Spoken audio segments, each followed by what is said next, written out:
అందరికీ నమస్కారం.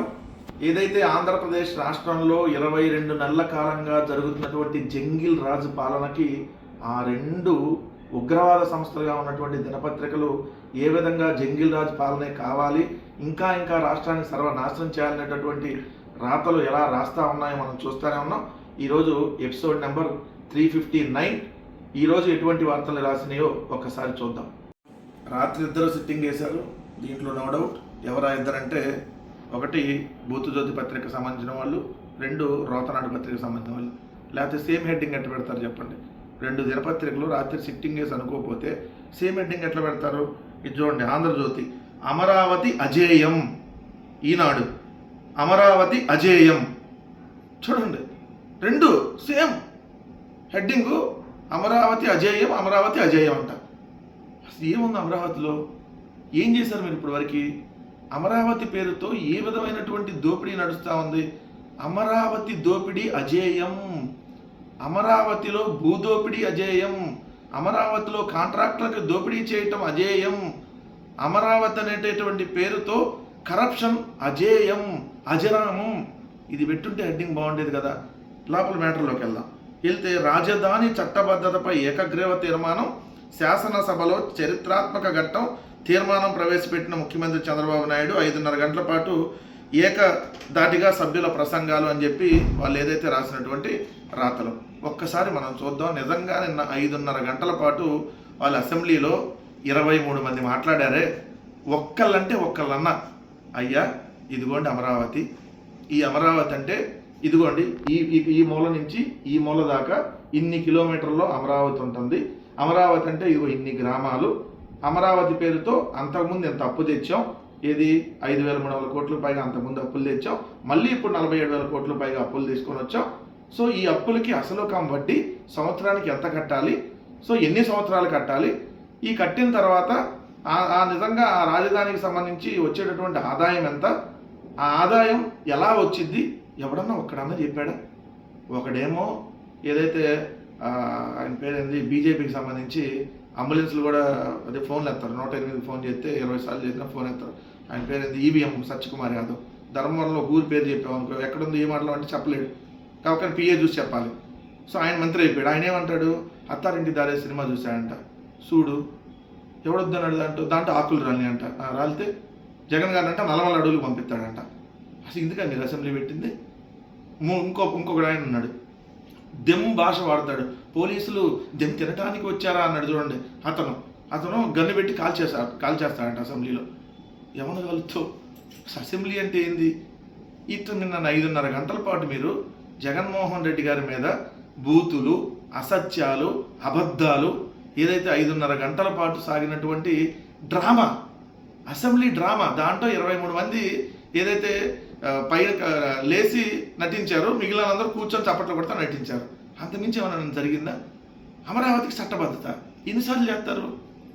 చెల్లికి జరగాలి మళ్ళీ మళ్ళీ పెళ్ళి, అమరావతికి జరగాలి మళ్ళీ మళ్ళీ శంకుస్థాపన, అమరావతికి జరగాలి మళ్ళీ మళ్ళీ చట్టబద్ధత తీర్మానాలు, చట్టబద్ధతకు సంబంధించినటువంటి అసెంబ్లీ తీర్మానాలు, కేబినెట్ తీర్మానాలు, మళ్ళీ మళ్ళీ మళ్ళీ మళ్ళీ.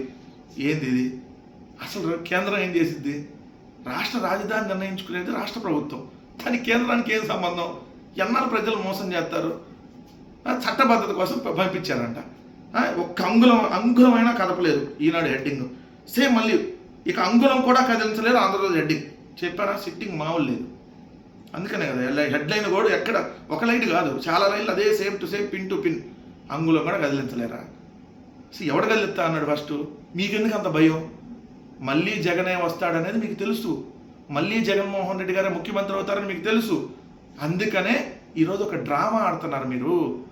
రెండో విడతలో 1,75,000 ఎకరాలు 50 గ్రామాల నుంచి చంద్రబాబు నాయుడు గారు దోచుకోవటం కోసం ఏదైతే ఆడుతున్నటువంటి డ్రామా ఈ చట్టబద్ధత, అంతగా తప్ప ఇంకేమైనా ఉందా? డ్రామా ఎందుకు? రైతులు భూములు ఇవ్వనంటున్నారు కాబట్టి. మొదటి దశలో 29 గ్రామాల్లో ఇచ్చినటువంటి రైతులకి ఒక్కరికి కూడా రిటర్నబుల్ ఫ్లాట్లు ఇప్పుడు వరకు ఇవ్వాలి. ఒక్కరికి కూడా మాన్యువల్గా నీ ఫ్లాట్ ఇదిగో పలానా చోట ఉంది, ఇదిగో పలానా సుబ్బారావు గారి ఫ్లాట్ ఇది, పలానా ఎల్లారావు గారి ఫ్లాట్ ఇది, పలానా రామారావు గారి ఫ్లాట్ ఇది అని ఎక్కడా లేదు. వాళ్ళకి ఆన్లైన్లో చెక్ చేసుకొని వాగులు, వంకలు, డొంకలు, లేదంటే ఈ కాలువలో లేని శ్మశానాలు ఉన్నాయో చూసుకోవాల్సిన పరిస్థితి. సో రెండో విడత ఇవ్వని అంటున్నారు. అందుకే ఏం చేయాలి ఇప్పుడు?